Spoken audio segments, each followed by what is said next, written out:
All right, well, thank you for that introduction. Good morning, everyone.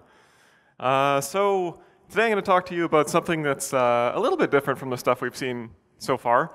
I'm going to start off nice and easy, and we'll get into some stuff that's a little bit more complicated sort of in the second half towards the end of the talk. And what I'm going to talk about today is a little bit about sort of the gap between theory and practice in concurrent multi-core programming. So if you read some paper and you see some interesting algorithm and you think to yourself, okay, I'd like to implement that in a real system, that's not necessarily as straightforward as you think it might be. Or maybe you've tried and you think it's not straightforward, in which case you're right. Because there are a lot of things that usually are not described in these papers, a lot of tweaks that you have to make to get high performance, and sometimes, in fact, to guarantee correctness. So we're going to talk a little bit about those things today. I'll start out with a little bit about myself. So my name's Trevor Brown. I'm an assistant professor at the University of Waterloo, Canada. I'm the head of the multi-core CS lab there. So currently that just means I'm the head of a small group with 2 PhD students and a master's student and an intern. Here's our campus. It's very beautiful. If you're looking for, of course I have to say that, right? So if you're looking for me, you'll find me in the CS building here. I'm actually up in this northeast wing. Here's my office, and I'm usually sitting at my desk here. Okay, so a little bit about my research. So I like to work on huge multi-core systems. So this is the pride and joy of my group. We have this giant 192-thread Intel machine. It's a 4-socket machine that we just got our hands on a couple months ago. So for those of you who program on Linux and have opened HTOP to see what your processors look like, what the utilization looks like, this is what it looks like on that machine when I'm running experiments.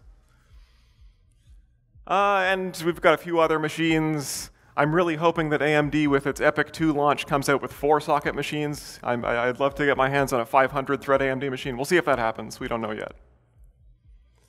And the question that I try to answer in a lot of my research is, if you have a giant shared memory machine like this, how do you actually harness all of those cores efficiently? And so a lot of my work has been on fast concurrent data structures. Like, for example, I did a lot of lock-free balanced search trees of various kinds.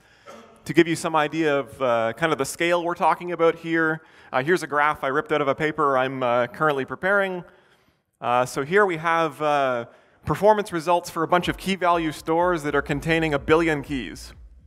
So 1 billion keys in these key value stores. The x-axis is the number of concurrent threads, and the y-axis is millions of operations per second. So we're talking data structures that can do 100 million or more operations per second on 1 billion key value stores.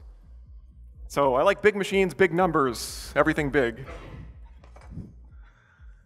Just to give you, some idea what these numbers actually refer to on this graph. So this first bar is a lock-free binary search tree.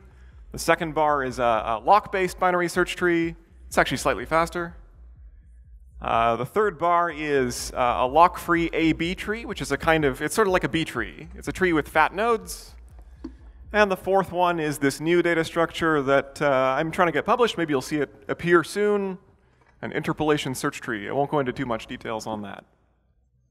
Okay, so other stuff I've done. I've also done some work on synchronization primitives. So I'm sure all of you have heard probably of compare and swap and fetch and add and test and set. Well, it turns out you can combine these synchronization primitives in interesting ways to form higher level synchronization primitives that are nicer abstractions that programmers who design complex data structures would like to use. I'm also doing some work on memory allocation and reclamation, transactional memory, non-volatile memory. Okay, but what are we doing in this course?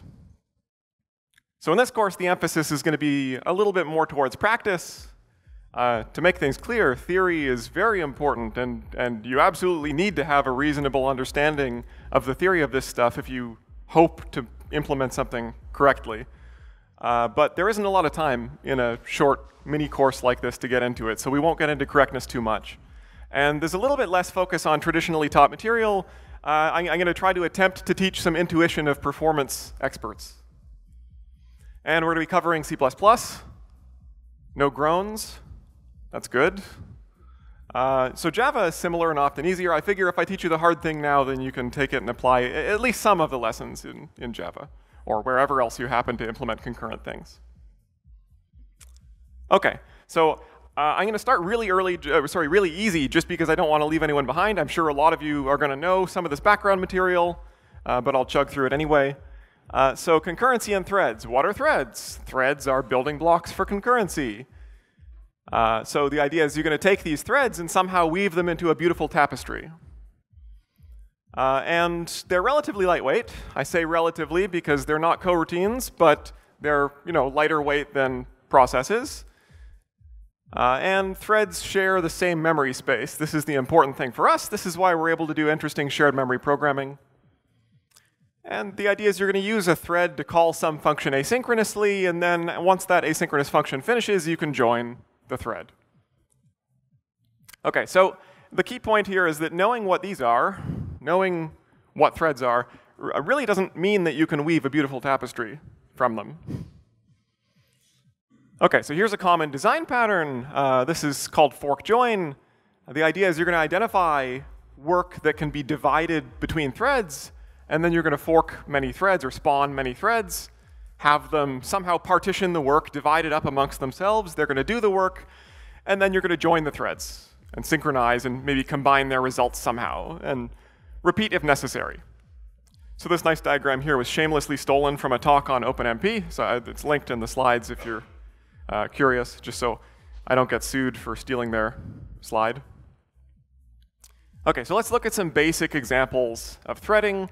Don't worry, they'll get less basic fairly quickly. OK, so basic example number 0. Because we're programmers, I'm going to start at 0. So here is a very simple C++ function where we spawn 2 threads. Thread 1 is going to execute func1. Thread 2 is going to execute func2. And then we're going to join both the threads at the end. OK, so what should the output of this function be? What should be printed to standard out?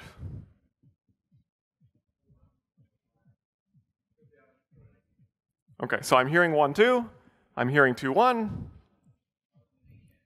Or yeah, so really either of these can happen. So this is multi-threading. We have multiple threads. Steps are interleaved. Both should be possible, right? So what happens if I run this? So I ran it 6 times. I got 1, 2, 1, 2, 1, 2, 1, 2, 1, 2, 1, 2. I ran it 6 more times. Got lots more 1, 2s. OK, is 2, 1 possible? Yeah. OK, so why is it not happening?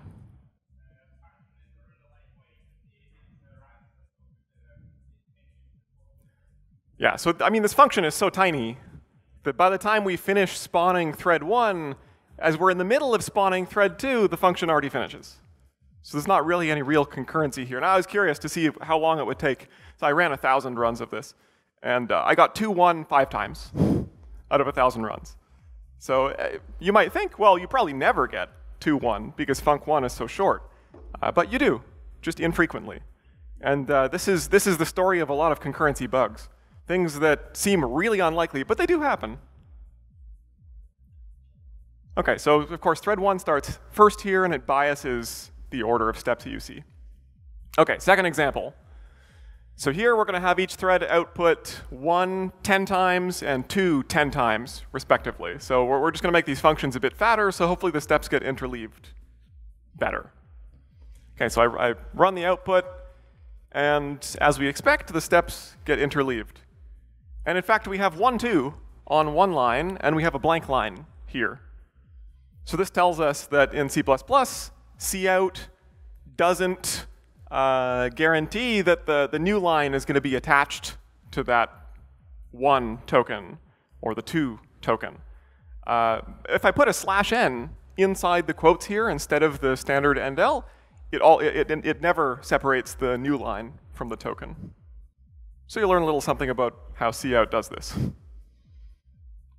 OK, so we do this a few times. We get different looking results. This is the sort of interleaving concurrency that we expected. OK, so basic example 3. Here we're just for fun, we're going to visualize the thread scheduling, essentially, by having each thread just repeatedly print a single character. I made the characters look very different, so visually you can see the difference. And this is what the output looks like.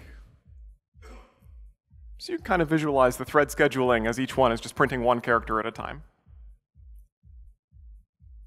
OK, so thread steps are interleaved like crazy.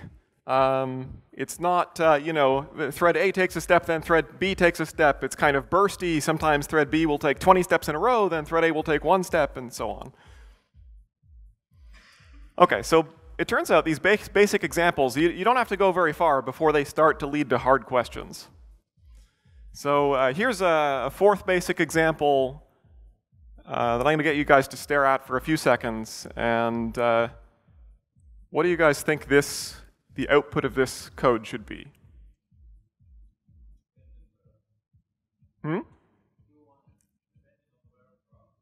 OK, depends on where it runs. That's a fair answer. OK, so 2 and then 1?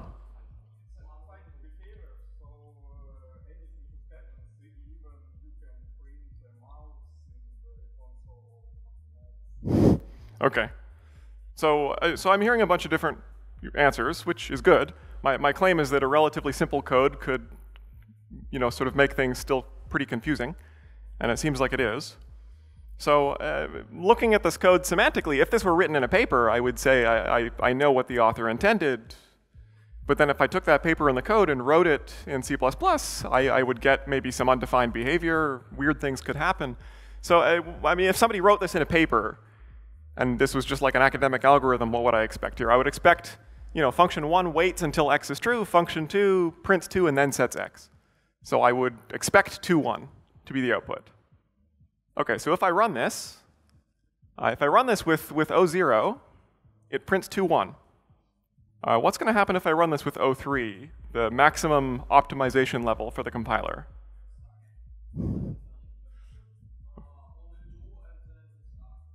OK, so it depends on the compiler. It depends on the compiler. It depends on the system. It depends on all sorts of things, undefined behavior. So what happened on my system?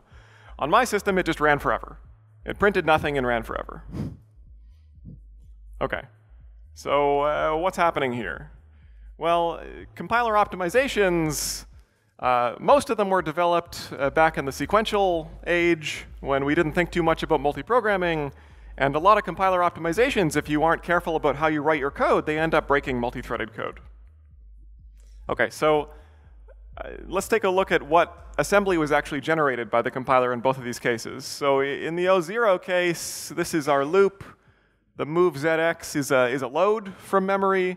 The test is doing the comparison while not x. And then we have a jump not equals and a jump. So this is repeatedly reading and testing x inside the loop, which is roughly what our C++ code says should happen.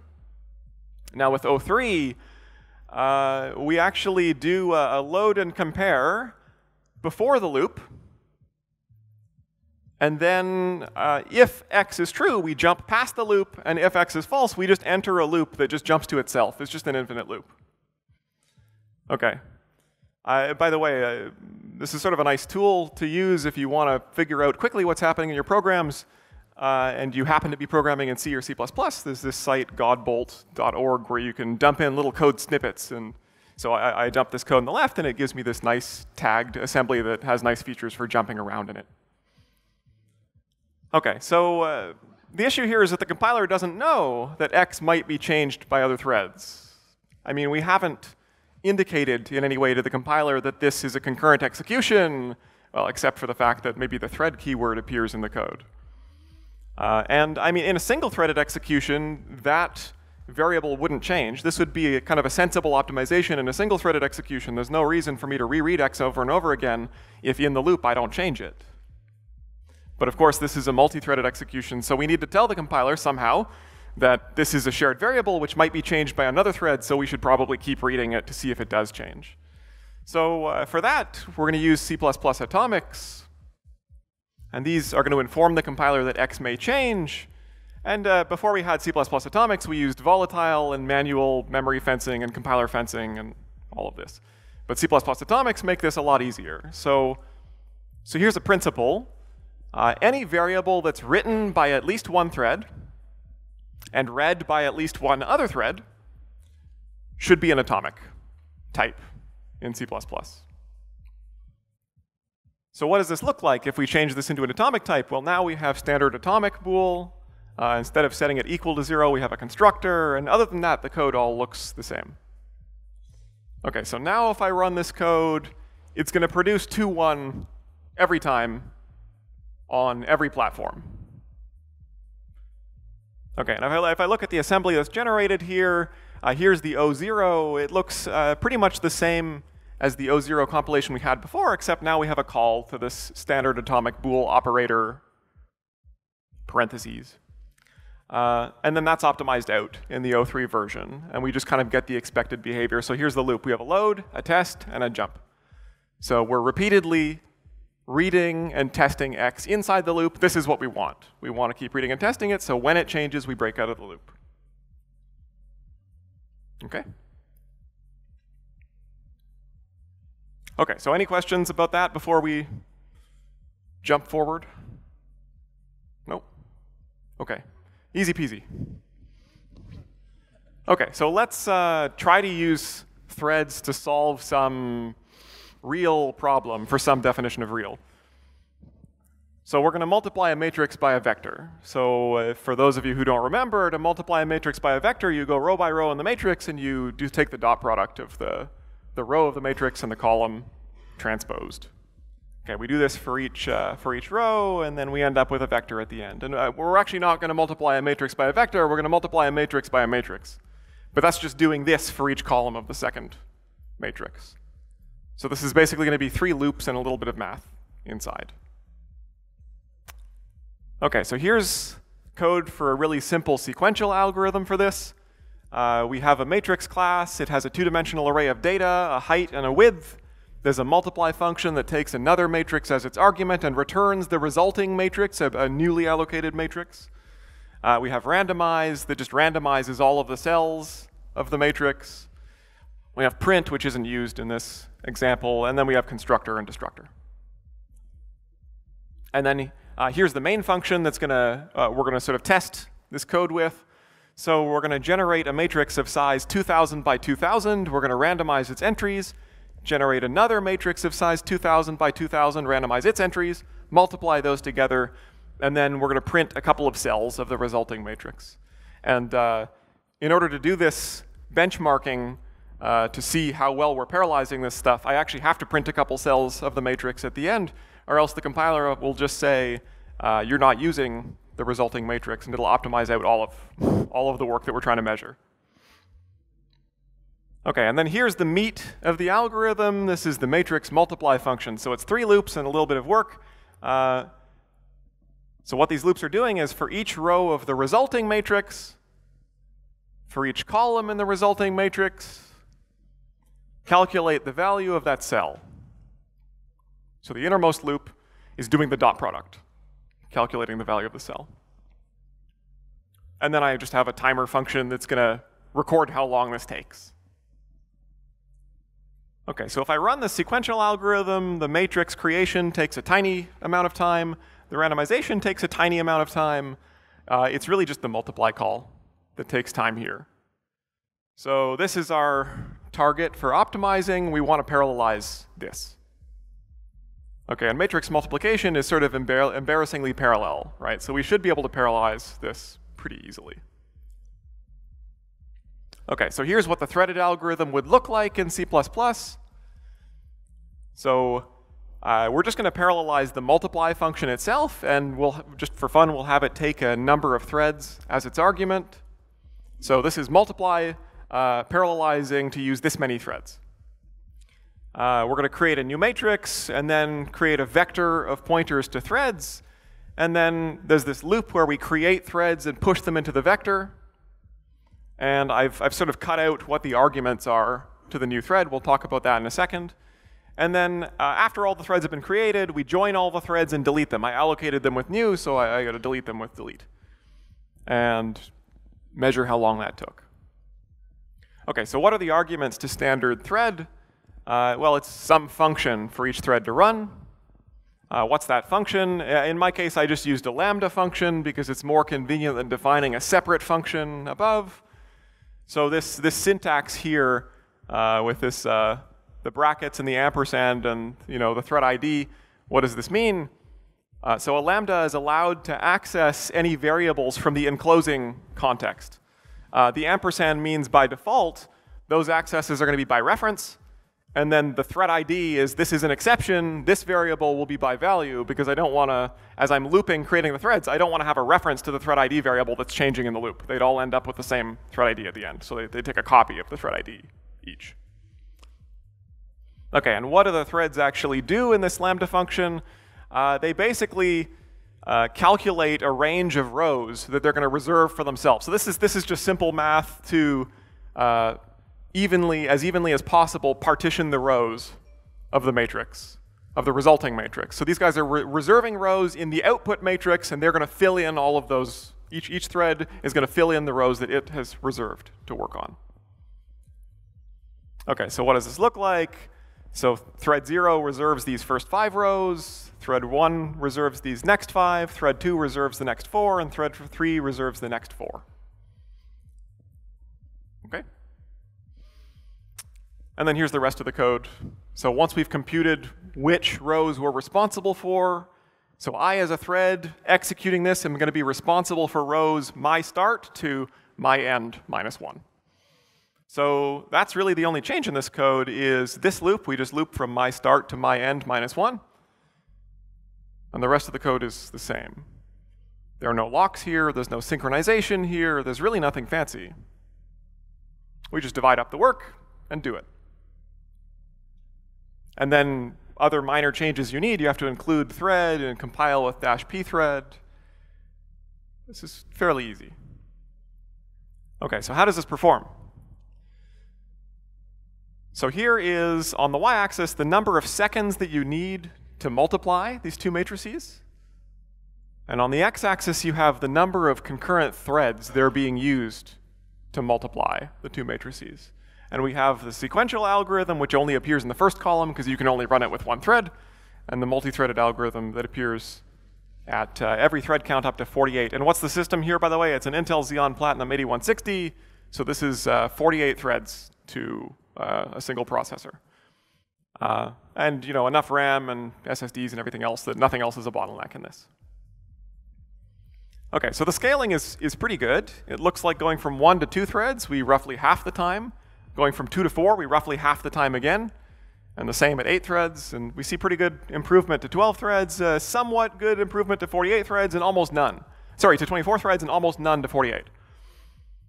OK, so beyond, there's only 24 cores in this. So beyond 24 cores, we're into hyperthreading territory. And sometimes hyperthreading works great. And you get almost linear speed up with hyperthreads as well, especially if you're doing like read-heavy workloads where you do almost no writing. Once you start doing a bunch of writing, usually the extra hyperthreads don't buy you too much beyond the cores. So in this case, the hyperthreading is not really doing much for us. But we did parallelize pretty well. So we went from, what, about 29 seconds to a little bit under 2 seconds at 24 threads to do this multiplication. OK, pretty good. Now, the problem with this approach is code complexity, because we started out with this super simple matrix multiply code, and we ended up with this matrix multiply code, which is, I don't know about you, I would much rather write the one on the left. So why do we end up with this big complicated code? Well, we have to do all sorts of refactoring to use threads manually in this way.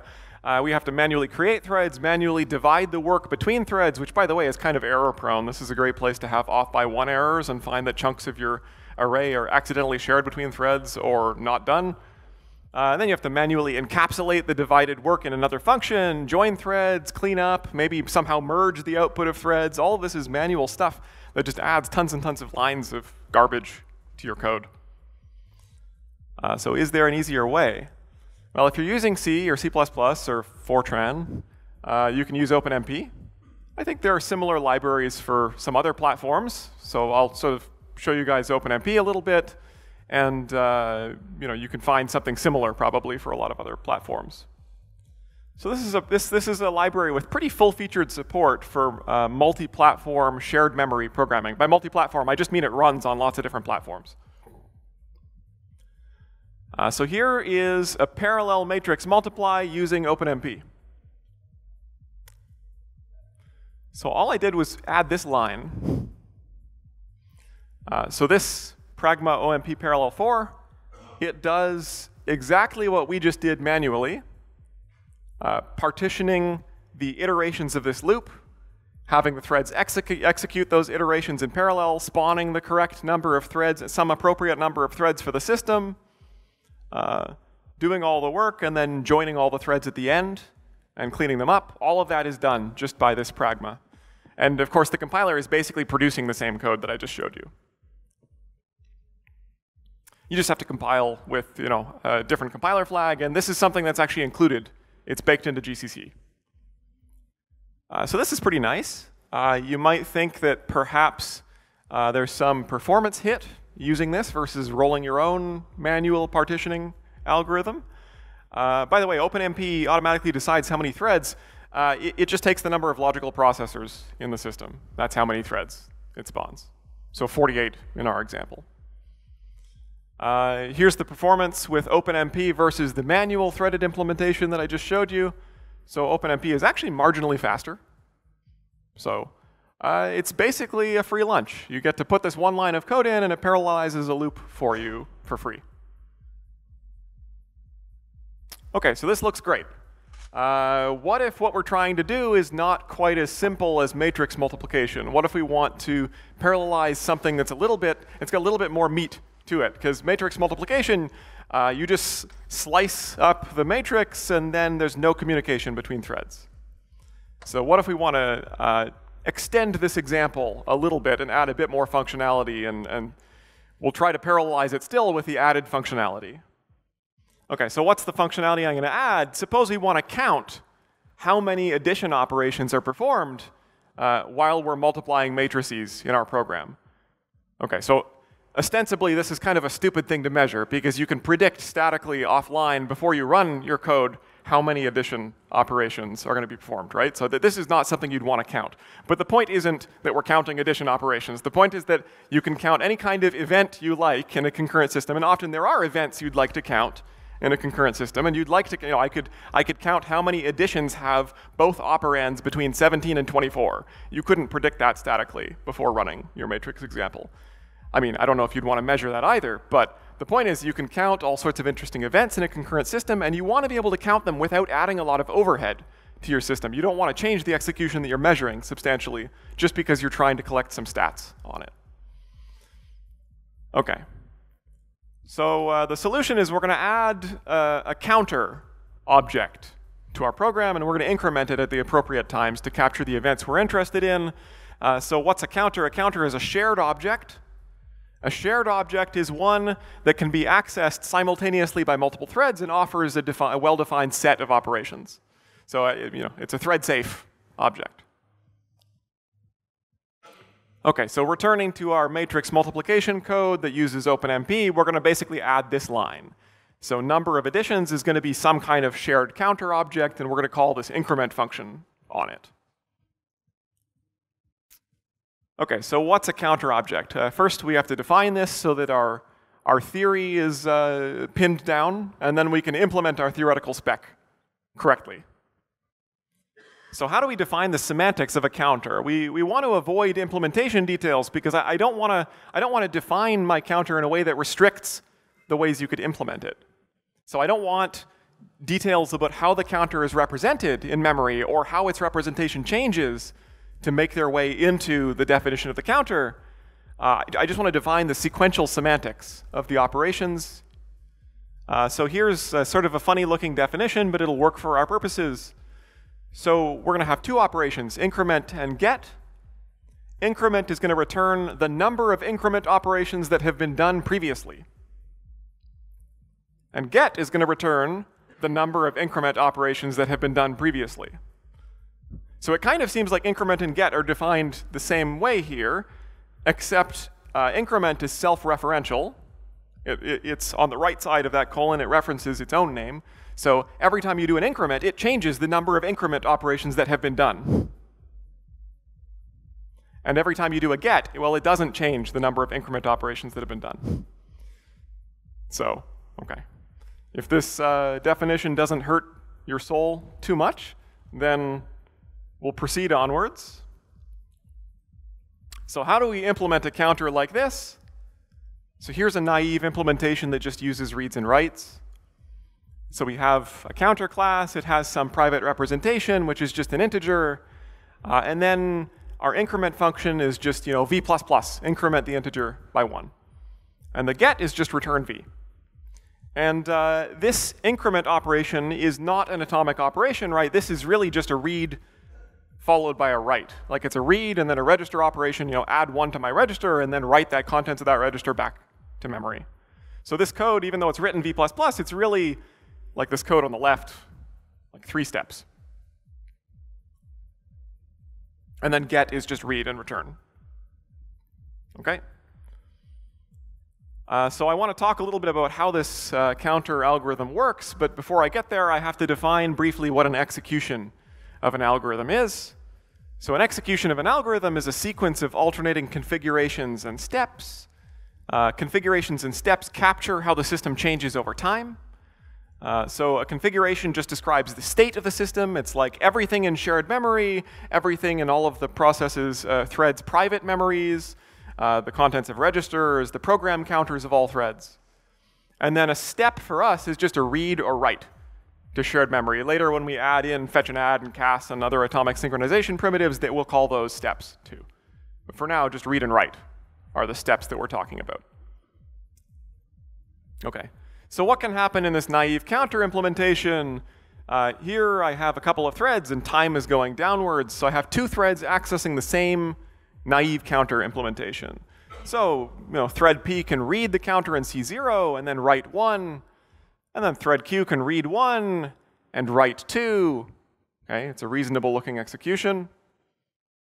After 2 increments, the final counter value is 2. Seems fine. But of course, if thread P reads 0, then thread Q reads 0 and writes 1, the next step by thread P is going to be to write 1.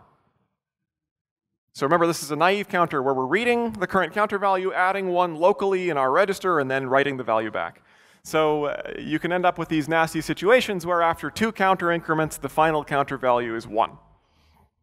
Okay. So we can kind of lose some increments, right? And this can get worse. You might have a whole bunch of increments in between the read and the write by 1 thread. So this counter can lose counter increments. It's sort of like at any time you could reset the state of the counter to some earlier value, any earlier value, really, in its sequence, the sequence of numbers that it takes on. Okay, so the problem here is that you have a read and a write, and because they're not atomic, anything that happens between that read and write can be erased from existence, erased from history. It's as if none of those writes ever happened. Okay, so in theory, we can lose counts on this counter. But you might think to yourself, well, okay, I can lose some counts, but how many counts could it really lose? This has to be sort of funny concurrency things happening. Maybe this is an okay approximate counter to use in a system. It should be pretty lightweight because there's no real synchronization, right? There's no locking. There's no costly atomic operations. So maybe I want to use it anyway. Well, let's investigate how bad the accuracy of this counter is. So here's a simple experiment where n threads share 1 counter. So n threads are all hammering the same counter, performing increments. Each thread is going to perform 10 billion over n increments. So over n threads, the total number of increments should be 10 billion. So this is a nice kind of checksum. If I run this experiment, at the end, I know what number I'm looking for. I'm looking for 10 billion to be contained in this variable, in this counter. So what happens? Well, with 1 thread, I get 10 billion at the end. With 2 threads, I get about half that. With 4 threads, I get about a quarter. With 16 threads, about 93% of all the increments are lost. Okay, so this is not just a theoretical problem. We actually really lose like almost all of our increments on this counter. OK, so it's definitely pretty wrong. Is it at least fast? No, it's not fast either, really not at all. So the blue line here is just the time to do matrix multiply without a counter, no counter at all. And the orange line here is matrix multiply with this naive counter. And on the y-axis, by the way, this is a logarithmic scale. So we're actually what looks like about 30 times slower since we added this counter at 24 threads. So reading this graph, it looks like the no counter version takes about 0.1 seconds to do the matrix multiply. Once we add in the counter, doing the matrix multiply and counting the number of additions takes us, looks like about 3 seconds. So 30 times slower. So adding this counter, even though it doesn't use any locks, it doesn't use any costly synchronization primitives, it isn't even correct. It loses 93% of the increments. Somehow, just implementing that remaining 7% of increments, or whatever actually got counted, completely prevents us from scaling as we increase the number of threads. OK, so more on that soon. Let's take a very brief detour to talk about correctness here. I say very brief because before I knew that there were 2 or 3 talks before me that all talked about linearizability, and of course some of you guys were here in the previous iteration of the course and all learned about linearizability then. I was going to do 4 or 5 slides on linearizability, now I'll do 1. So this is sort of the question that motivates introducing linearizability here. In the counter accuracy experiment, it's pretty obvious what the counter should contain at the end of the execution. It should contain 10 billion. But what values should each of these increments return? That's not so obvious, right? Like this first increment, it should definitely return 0, because it's running alone in the system. And it terminates before the next. It's the first one to terminate, and it ran alone in the system. It should definitely return 0. This next one should definitely return 1. This next one should definitely return 2. But for these guys that overlap, you know, maybe you can draw some relations that you think should probably be true, but there's a lot of question marks here where it's not clear how to compare these. So it's not really clear what each of these increments should return. The question is what to do in order to be able to call an execution of this algorithm correct. What should we be able to say about the return values of these increments? And that's where linearizability comes in. So in one sentence, linearizability takes a sequential abstract data type, like the sequential counter that we defined, and lifts it into a concurrent setting. So the behavior of the concurrent object is defined by the desired behavior of a sequential object. So every concurrent execution should map to a valid sequential execution. OK, and now to avoid boring our brilliant audience, I'll skip over most of these examples here, and I'll just do one at the end. OK, so here I'll just do this one example of linearizability. So is this a linearizable execution? No, it's definitely not. So we have a couple of clues that this should not be linearizable, right? So this increment that returns 2 is happening before an increment that returns 1. That seems like undesirable behavior. And then, of course, there are these 2 increments that both return 3. That's probably also undesirable behavior for 2 increments to return the same value. OK, so how do we know that these things can't happen in a linearizable execution? In other words, if we implement a linearizable counter, we want linearizability as our correctness condition to rule out these kinds of nasty executions that we don't want. So how do we know that linearizability rules out this execution? Well, it rules out this execution on 2 grounds. One of them is that linearizability says that you have to be able to choose linearization points during each operation, such that all the operations respect the sequential abstract data type. So that means the linearization point for this increment that returns 2 has to be during that increment that returns 2. And the same thing for the linearization point of the increment that returns 1. It has to be within that interval. So what that means is this is the latest that the increment that returns 2 can linearize. And this is the earliest that the increment that returns 1 can linearize. So no matter what, the increment that returns 1 has to be linearized after the increment that returns true. That's going to violate the sequential ADT. And similarly here, one of these increments that returns 3 has to linearize before the other. And the one that linearizes first is going to make the one that linearizes after wrong. Because in the sequential ADT, we said an increment should return the number of increments that have happened before it.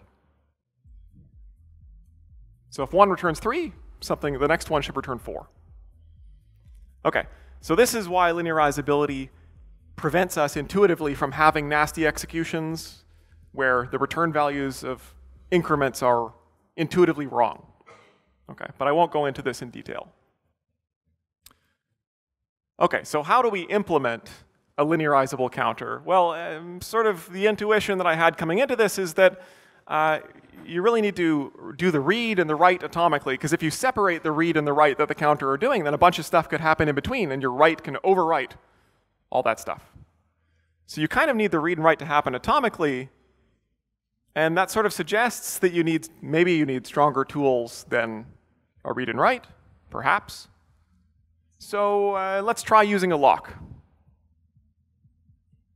OK, so probably most of you know what locks are, but I'll give a very brief definition anyway. So a lock or a mutex, it guards some object. And the idea is it's going to allow only one thread at a time to access that object. So it offers two operations. It offers acquire, also called lock, which blocks until the calling thread has acquired the lock and then returns. And then the thread is allowed to access the object. And release, also called unlock, which releases the lock so other threads can acquire it. And once you've released it, the thread is no longer allowed to access the object. OK, so that's a lock. And in Java, we're referring, of course, to synchronized. In C, we're referring to pthread spin lock. In C++, we're referring to standard mutex. We're going to be using standard mutex in this talk. OK, so here's a lock-based counter. Attempt number 2. We started with a naive counter that just had like v++ as its increment. Now we're going to try using a lock. So now in its internal state, the counter has some representation v, an integer, and it also has this mutex m. And to increment, we're going to acquire the lock, do v++, and then release the lock. And for get, we're going to acquire the lock, read it, and release the lock. Okay, and of course, this v++ is really a read followed by a write. But who cares, because the read and write are both done while holding the lock. OK, so how does it help us that the read and write are both done while holding the lock? Well, here's the example we saw earlier, where thread Q, it did its write so much later, so far after its read, that it overwrote, sorry, thread P, did its write so much later after its read that it overwrote the increment by thread Q.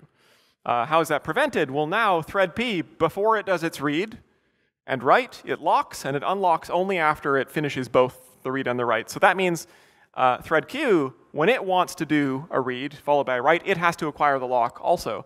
And so this is going to block until P unlocks, so it's only going to be able to acquire the lock down here.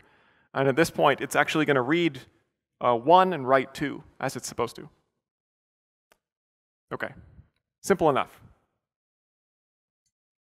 So where do we linearize each of these operations? What do you guys think?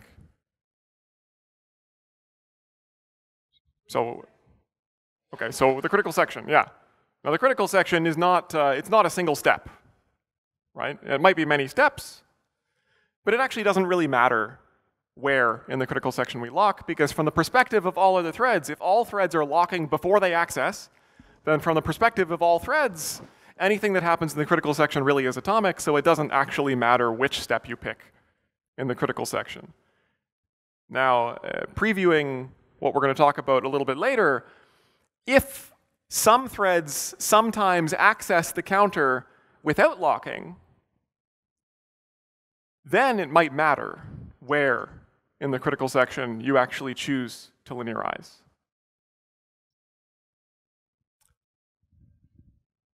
OK, so anything that happens because all threads acquire the lock before accessing the object, everything that happens in the critical section while the counter is locked is effectively atomic. OK. Now, I mean, the intuition behind why these linearization points work is to all threads, the operations appear to happen instantaneously at these linearization points. But I mean, this is not a proof. I'm not going to go into some sort of formal argument that this works. Just, we'll sort of leave it at that intuitive explanation. OK, so let's see the output after adding a lock. So this is the same counter accuracy experiment that we saw before. Now that we've added the lock, it should be correct, right? And as we would hope, it is correct. So every single run at every thread count returns 10 billion at the end. OK, so this is what we would expect. The output is now correct. Of course, this experiment is not a proof, but it's good enough for us for now. What about performance? How does this thing perform? How much did we give up for making this correct?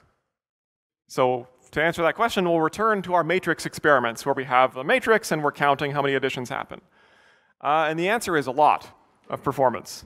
So now, not only does the performance get much worse as we increase the number of threads, in absolute terms, the numbers get so much worse that it's taking us 100 seconds to multiply the matrices, where with no counter, it took 0.1 seconds. So this is a 1000x slowdown.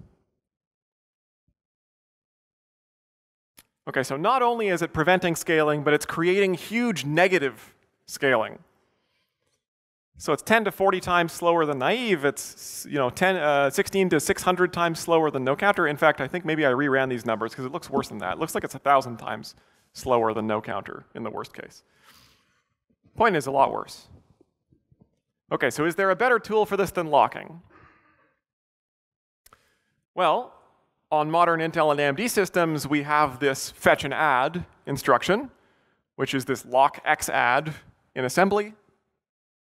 So this guy kind of does exactly what we want for incrementing a counter.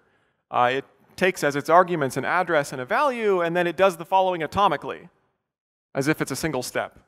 So it reads the address, adds value, the argument value, to the old value that it read from the address, and then writes back the sum of those two. So it atomically adds val to address.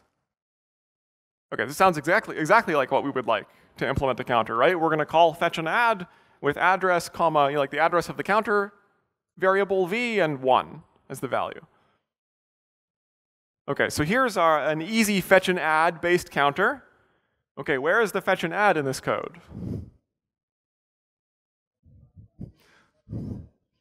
Yeah, so it's on line 63. It's kind of invisible, right? So just the fact that this is an atomic int means in C++, thanks to the magic of operator overloading, the ++ becomes a fetch and add. If you want to confirm that in assembly, then godbolt.org emitted this helpful snippet, and you can see the lock x add right there. OK, so this is a fetch and add. So how does that improve performance? Well, relative to the lock, it does improve performance a fair bit. So it's about a factor of 10. It took it from about 100 seconds to about 10 seconds. But it still sucks. You don't want to use this. Yeah, I think the 3 to 6 number is wrong here. But anyway, it's a lot better than the lock, but it's still worse than the naive, and obviously a lot worse than the no counter, and we get no scaling. We get negative scaling. So this is not an acceptable solution. We want to be able to sort of capture these kinds of statistics, count interesting events without destroying our performance and completely removing the reason to parallelize it all.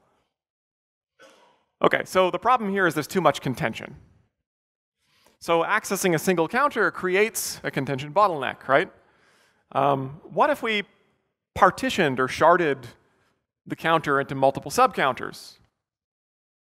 So for increment, how would that work? We could pick one subcounter and increment it. And then, well, what about get? Well, now the counter value is distributed over the subcounters. And so there's this trade-off where with a single counter, we get slow increment because of the memory contention, but we get a relatively fast get because we just read one location. And with a partitioned or sharded counter, we get these fast increments because contention is mitigated by the fact that we sharded this thing into many subcounters. But now, in order to get a picture of the value of the whole counter, I have to read every subcounter. So there's this trade-off where you get slower and more complex gets.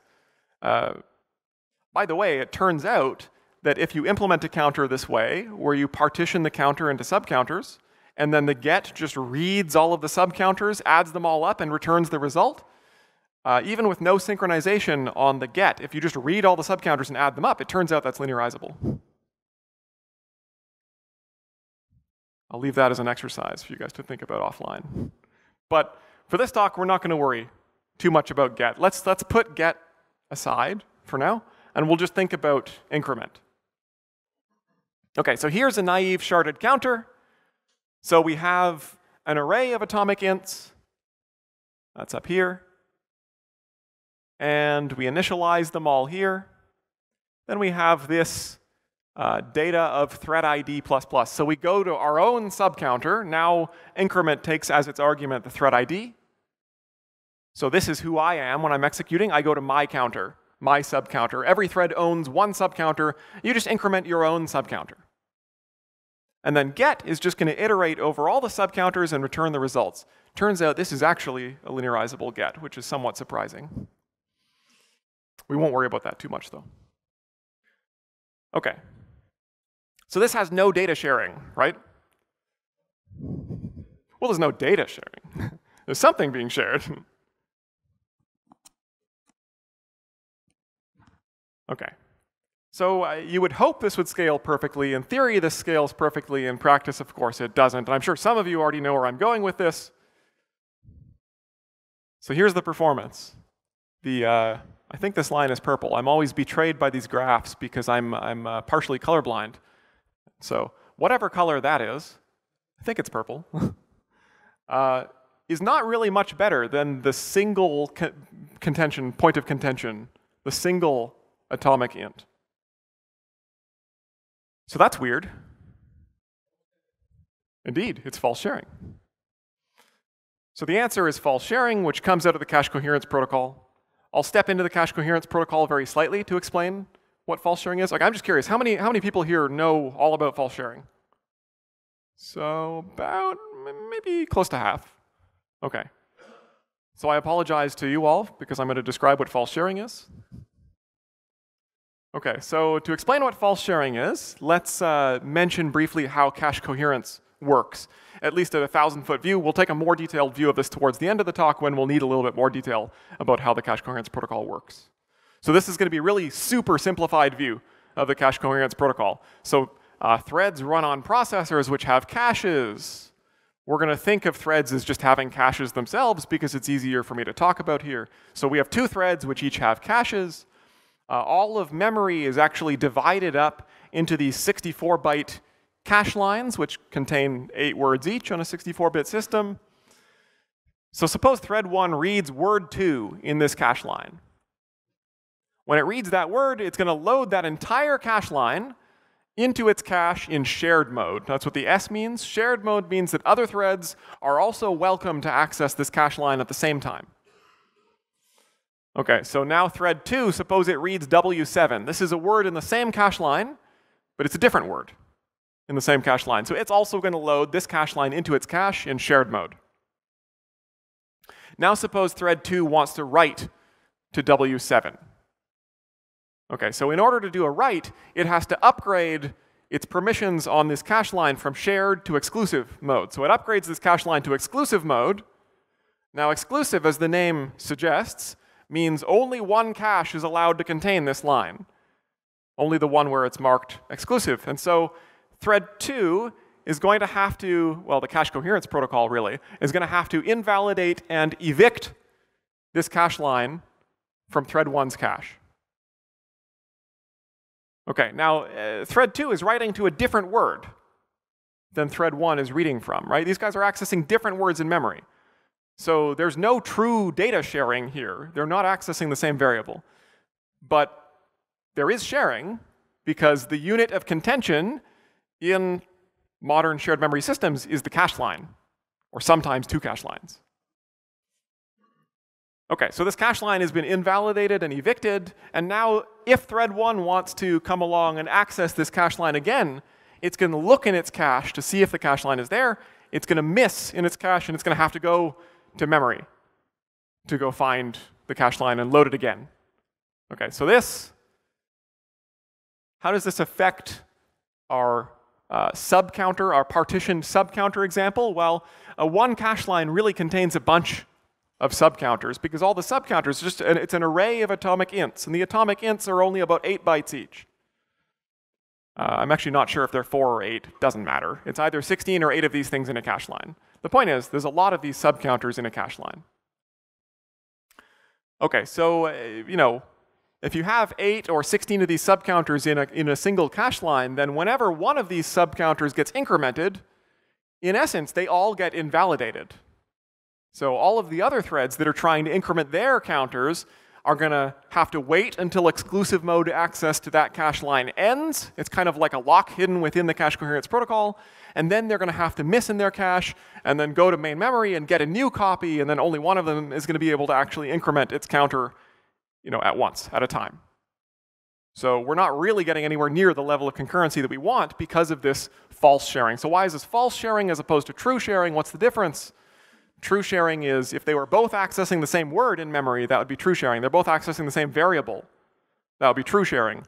If they're not accessing the same semantic variable, but they're still creating memory contention because of cache coherence, that's false sharing. Okay, so false sharing is destroying our performance here. We have to fix it somehow, and the standard solution for fixing false sharing is padding. So we're going to add empty space to each subcounter. And we're going to try to make each subcounter cache line sized. We're going to add enough empty space that it's cache line sized. So if it's like a 4-byte subcounter, we're going to add 60 more bytes of empty space. And now it'll be the size of a cache line. So it looks kind of like this. Okay, so how do we actually implement that? Well, instead of an array of atomic ints, now we have an array of this struct padded vint. So what is padded vint? It's a struct that contains an atomic int, and it also contains a char array. This is just like an array of bytes in C++. So how many bytes? 64 minus the size of an atomic int. Right? So we want to just bring it up to 64. So the size of this padded vint is 64 bytes, the size of a cache line. And now I have an array of these cache line-sized things. And the rest of the code is basically the same, except, of course, instead of referring to data of thread ID, now I'm referring to data of thread ID.v. So it's about the same. OK. So how does this affect? Well, here's what the memory layout looks like, just to solidify it in the minds of anyone who's still confused. So here's data of 0.v, data of 0.padding, data of 1.v, data of 1.padding, and so on. OK? Yes? Does the variable have to be atomic? We'll talk about that shortly. Yes?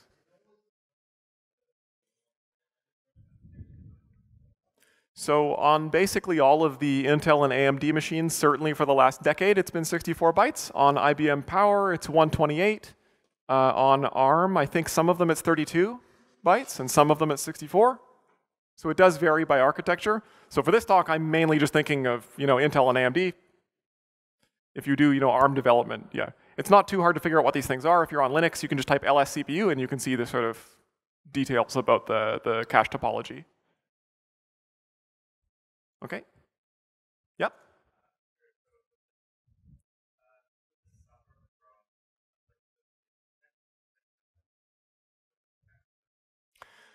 Yeah, so you would have to have a lot of these counters to suffer from associativity effects. We will talk about associativity effects in the talk. Yeah?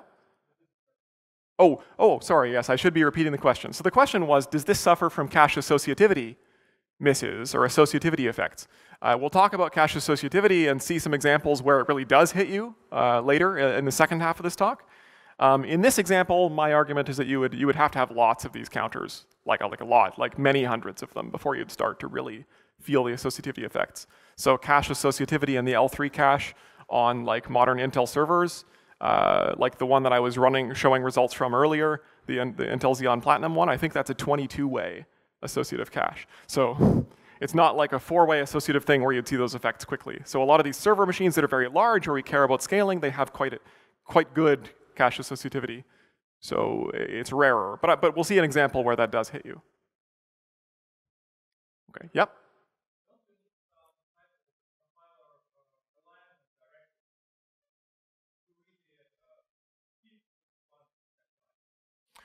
So if you wanted to fit this entire padded vint, if you wanted to guarantee that this whole padded vint struct lay exactly inside a cache line, because the whole thing is 64 bytes, right? If you wanted to guarantee that the whole thing fit exactly into a 64-byte cache line, then yes, you would need alignment. In our case, we actually only care that v, not the empty, we don't care where the empty space is. We only care that v falls into one cache line. And the compiler will essentially always, will almost always guarantee that v is word aligned, unless you specify like an attribute packed or something on the struct and then do something else strange. It'll probably guarantee that v is at least word aligned, and indeed on any architecture that requires that v is word aligned in order for these accesses to v to be atomic, the fact that you used atomic here means the compiler will already guarantee that it's word aligned, which means it'll lie entirely within a cache line. But in general, if you had some 64-byte struct that was full of a bunch of different data and you all wanted it to fit exactly in a cache line, you would need some alignment compiler directive. Okay? Okay. So how does this perform? So for the first time in this graph, with this, I think that's green line, we actually have some scaling. Okay, so we get about a 12.2x speed up at 24 threads versus a single thread. Okay, it's only 12x with 24 threads, so we got about half of the efficiency out of each of our cores. This is not uncommon, especially for a write-heavy workload. If you do lots of writes, it's sort of rare to have very close to perfect scaling. Like you'll only, if this was a read-only workload with tons and tons of, like if I was just repeatedly reading from lots of different addresses but doing no writes, then I would expect to see really 24x speed up with 24 threads. But because this is a very write-heavy workload, we're always incrementing every operation, I'm not particularly surprised that this is only about 12x out of the potential 24. And you have to remember, this is not just the counter that we're measuring here, this is also the matrix multiplication. So there's a little bit of extra stuff happening which ends up hurting the scaling. If I rerun this experiment, but I get rid of the matrix multiplication part and I only do a pure comparison of the counters, so it's just like a counter synthetic benchmark where I just have all the threads increment over and over again, then the scaling for this padded atomic array version is actually much better. You end up much closer to 24x. So it turns out the matrix, the communication between threads that's happening behind the scenes in the cache coherence protocol to implement the matrix multiplication correctly is slightly slowing things down. And actually, there's a bit of extra hidden false sharing in this algorithm. I wonder if anybody can think of where the other false sharing in this algorithm might be. So not just in the counter, but in the whole thing. Yeah. Yeah, so when we're writing in the output matrix, remember we reserve rows to write to. Now, some of the entries in, so if you think about thread 1 and thread 2, some of the entries reserved by thread 1 will end up maybe being in the same cache line as some of the entries reserved by thread 2. So there could be some false sharing at the end.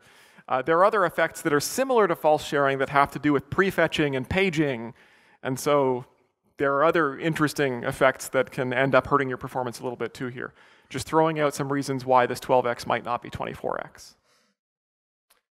Okay. Okay, so this is good. We get some scaling. Now, padding here was a great solution. It really worked. It took us from not scaling at all and taking like about 15 or so seconds to taking about 0.5 seconds. But just a word of warning, padding can sometimes hurt you.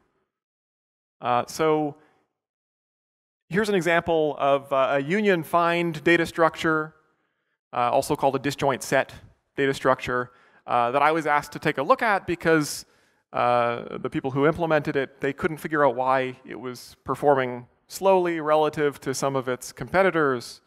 And it was an interesting data structure because their nodes were only 8 bytes, very, very tiny nodes. And this is because basically each node in the union find data structure is just a pointer to its parent. So a single pointer per node, in fact, they could have been 4-byte nodes. But 8-byte nodes, you have a whole bunch of them in each cache line, right? You have 8 nodes in each cache line. And they were very nervous about false sharing, so they padded each of these 8-byte nodes to 64 bytes. And so one of the things I did is I was trying to find out why it was performing so poorly is I just tried removing the padding. And here you can see removing the padding took it from this graph to this curve up here. So removing the padding improved performance by 5x. Okay, why? So this data structure had many nodes. It had hundreds of thousands of nodes. And contention was actually pretty rare because these nodes were being accessed, roughly speaking, approximately uniformly randomly. So there wasn't actually a whole lot of real contention on these nodes. And because there wasn't a lot of real contention, the false sharing was pretty rare, which means the benefit that padding could bring was sort of it's limited by how much false sharing there really is. There wasn't very much false sharing, and so the padding wasn't bringing a lot of benefit. And the dark side of padding is that it does bring a negative. As you add this useless space to your objects, you're wasting space. You're wasting space in the cache. You load one of these objects into the cache, and you get one 8-byte chunk of useful information, and then you get 56 bytes of garbage, unused space. So the padding meant that they were only fitting about 1/8 as many nodes in the cache. So padding, it helps you win when the negative effects of padding, that you fit less stuff in the cache, are outweighed heavily by the positive effects of reducing the false sharing. Okay, so when should you pad? Here's my heuristic for this. So when the number of objects being padded is proportional to the number of threads times a small constant. That's my heuristic. If you have number of threads times a small constant, then try padding.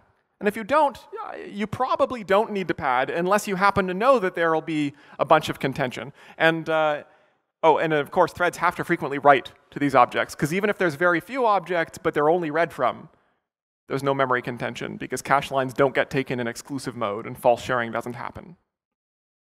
So there have to be writes, and there has to be a fairly small number of objects. Or maybe there's a lot of objects, but you know that the access pattern is very non-uniform. Like it's like a Zipfian distribution where you have a very biased distribution and some objects are hot. In that case, if you have a bunch of hot objects next to each other, maybe even if it's a few out of many millions of objects, you might still want to pad those objects. Okay, and try and see if it helps. Try it both ways. Okay, so back to our performance numbers here. Let me just check how much time I have. Okay, I got a little bit of time, which is good. So back to our performance numbers. Our best effort so far has gotten us to 0.56 seconds versus 0.1 second with no counter. So we still have about a 5x overhead compared to no counter. It would be nice if we could get that lower. So is there something we can do to do better here?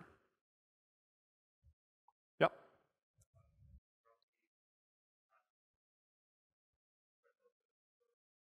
Okay. Okay, so the suggestion was maybe put the counters in thread local storage and maybe co-locate them with part of the matrices, you were saying? Okay, so maybe making the thread counters thread local could be something. Any other suggestion? Yeah?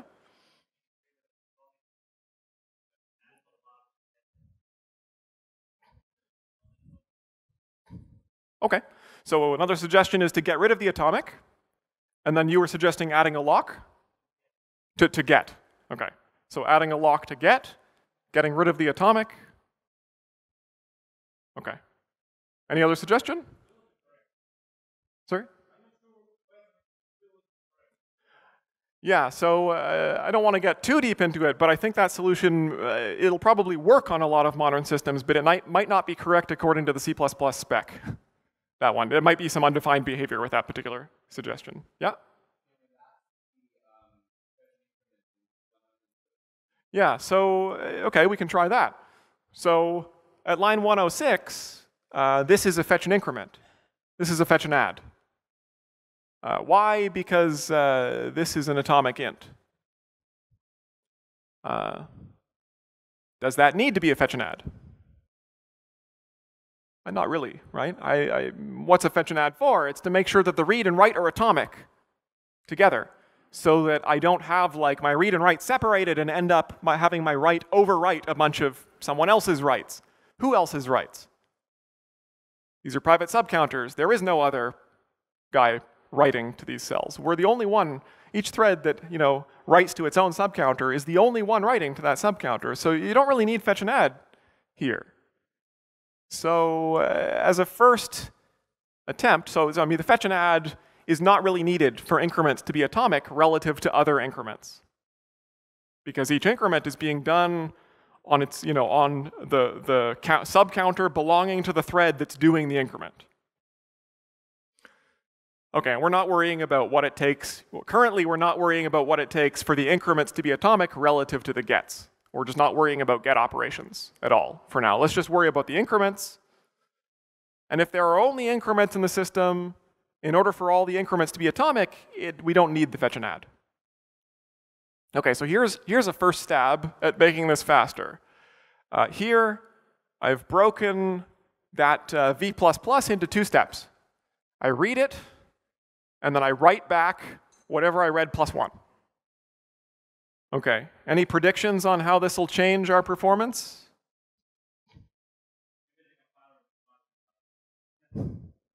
Okay.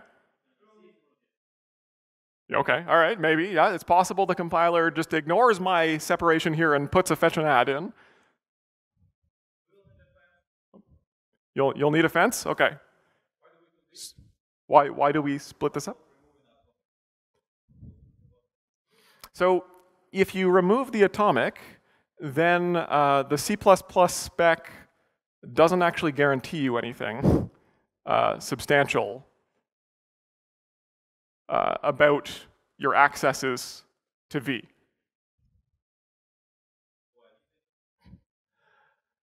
Well, that depends. It depends on the architecture that you're deploying to. So yeah, I mean, you basically you want some sort of guarantee. For example, here are some guarantees I might want. I might want to know that when I write to data of thread ID.v, within some reasonable period of time, other threads can see that write if they read the location. Or I might want some reordering guarantees.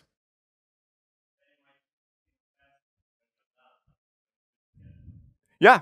So what kind of fence? Are you on Intel? Are you on AMD? Are you on ARM?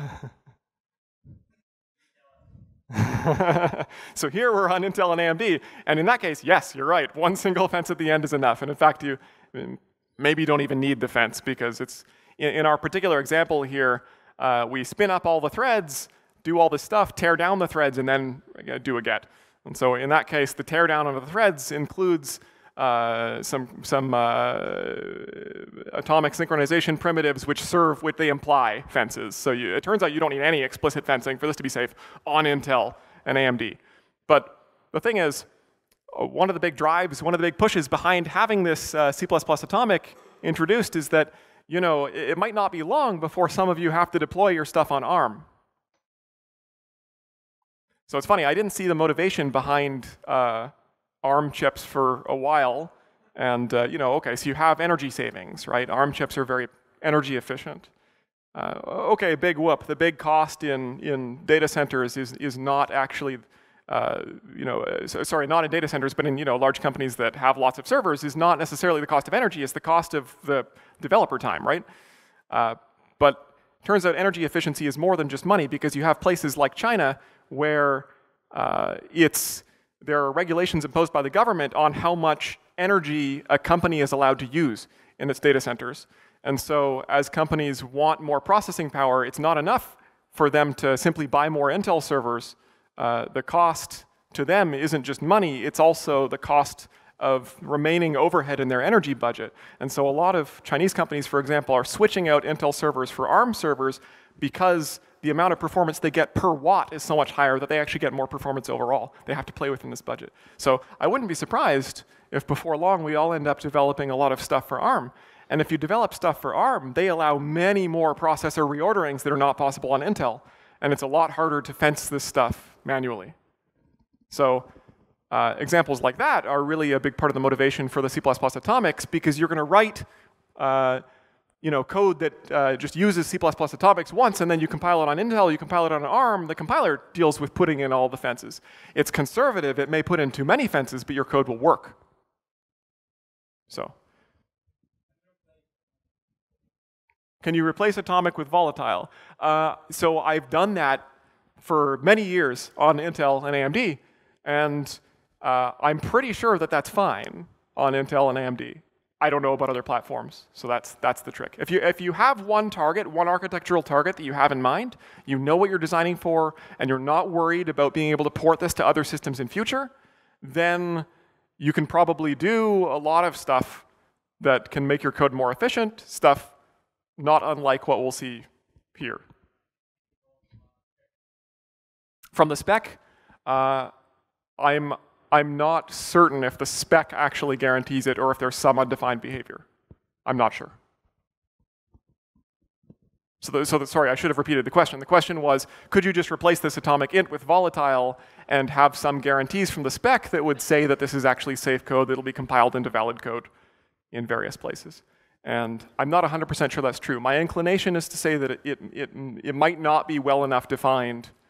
The spec might not give you as many guarantees as you think it does. My experience is in practice on Intel and AMD, that is enough. But I'd be wary if I thought I would have to port this to another architecture in future.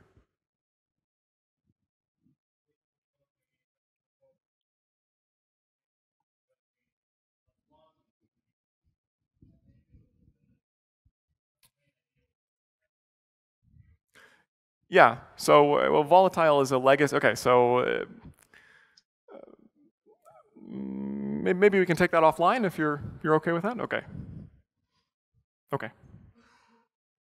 All right, so any predictions about the performance of this, though? Think it'll be about the same? About the same? OK. 10x slower.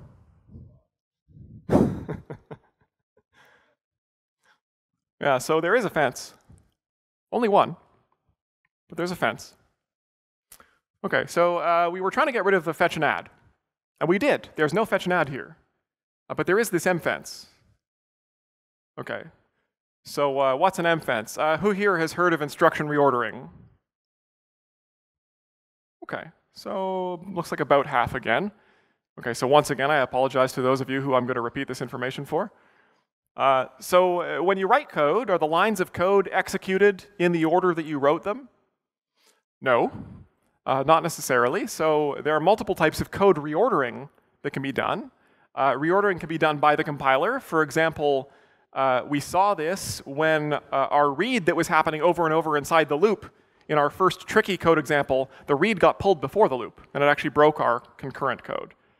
OK, well, that was our fault. We didn't tell the compiler that that was concurrent code. And in a sequential algorithm, that would have been a valid optimization and a sensible optimization. So compilers are allowed to reorder your code as long as doing so wouldn't break a sequential program. And some of those optimizations that are valid in a sequential setting but busted in a concurrent setting are disallowed when you put atomic, and a lot more of them are disallowed when you put volatile. But in addition to the compiler, the processor can reorder your code as well. So on modern Intel and AMD, the only permitted reordering is if you have a write and then you have a read, it can move, and the write and read are to different memory addresses, then this read can move up above the write.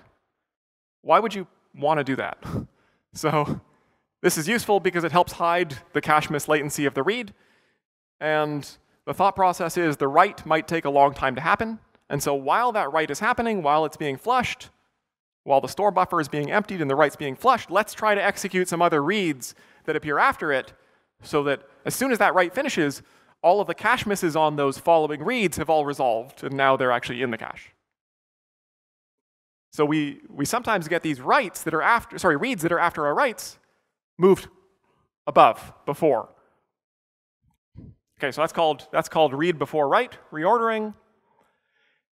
And both of these types of reordering, compiler reordering and processor reordering, are both prevented or can be prevented by the use of C++ atomics.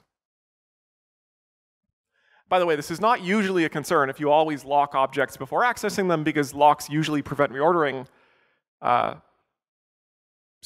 the idea is designers of locks usually implement them in such a way that the reorderings that would be dangerous are prevented.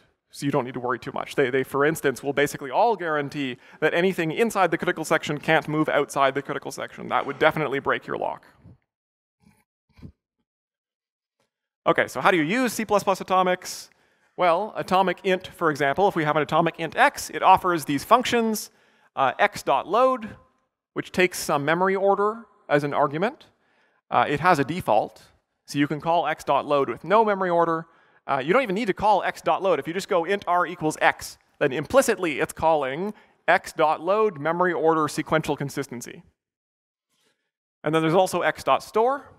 So you specify a new value, and you can specify a memory ordering constraint. Okay, so memory order has a default value of memory order sequential consistency, which basically means the program order that you see will match semantically the execution order of your instructions. So what you expect to happen looking at your code will happen. Or perhaps more importantly, things you expect to be impossible will remain impossible. Okay, so there are other possible arguments to memory order beyond memory order sequential consistency. So here's a couple examples. So here's memory order sequential consistency. You've got, suppose you have some code and then a write to x. So we're writing 7 to x. X is an atomic int. And then a bunch of other code beneath. So memory order sequential consistency means nothing moves above or below this write to x. No code that's above moves below, and no code that's below moves above. So sequentially consistent. It matches what you expect looking at the code. Now, acquire means that if we do x.store 7, memory order acquire, it means that nothing from below moves above. Stuff from above is still allowed to move down. So this is saying the compiler is allowed to move stuff above down. It just so happens that on Intel and AMD, nothing ever moves down.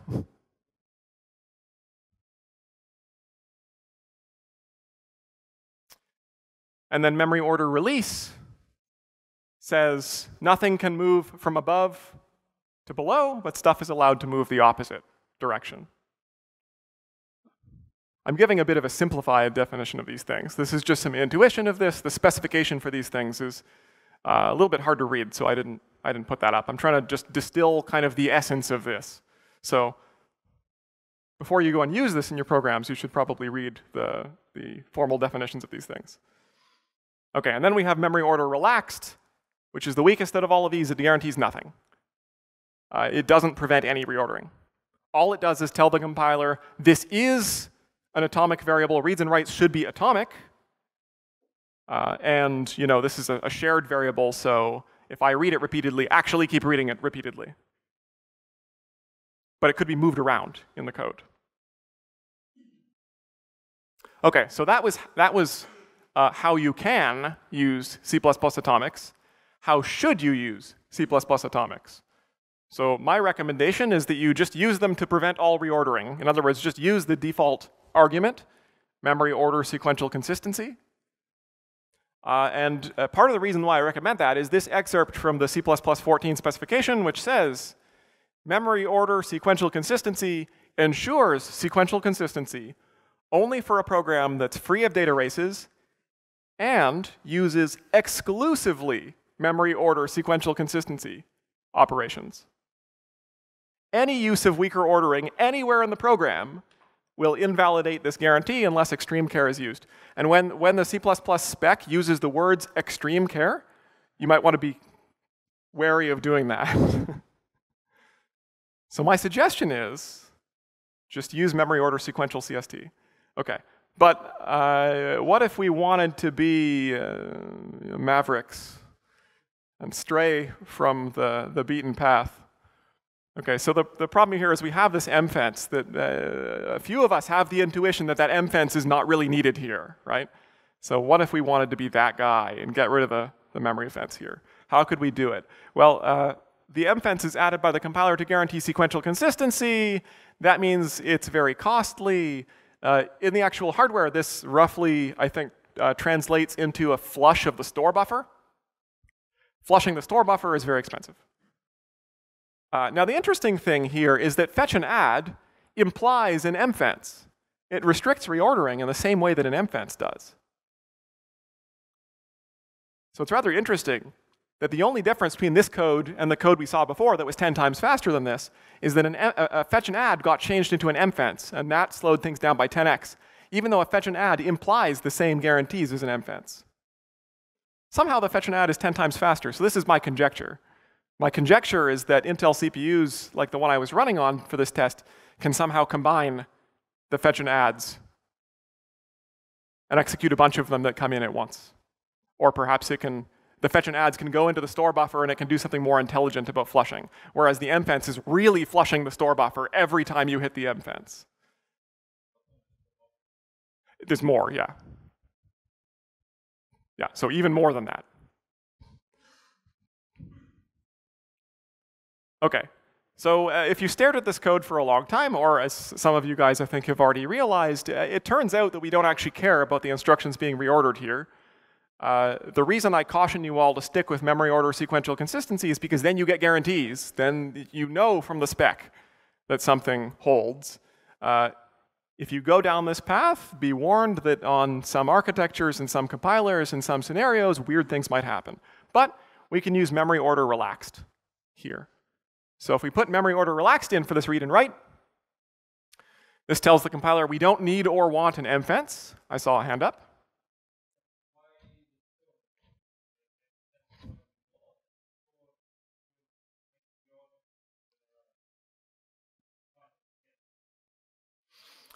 So in my case, I'm okay doing the, yes, sorry.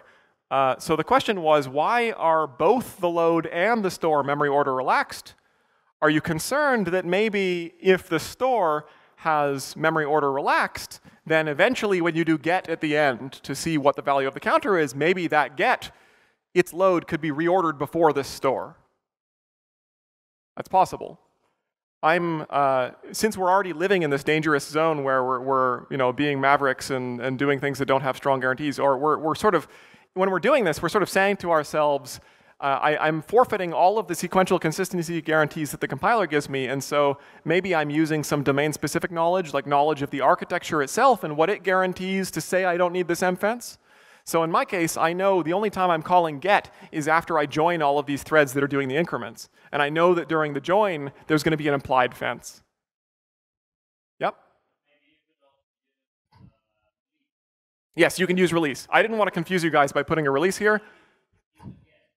Oh, in the get.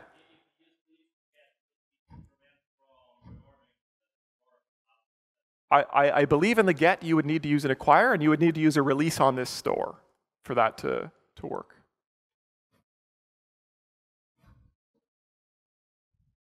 So sorry, maybe everyone heard the question, but the question was, why don't you just use a memory order release in the get?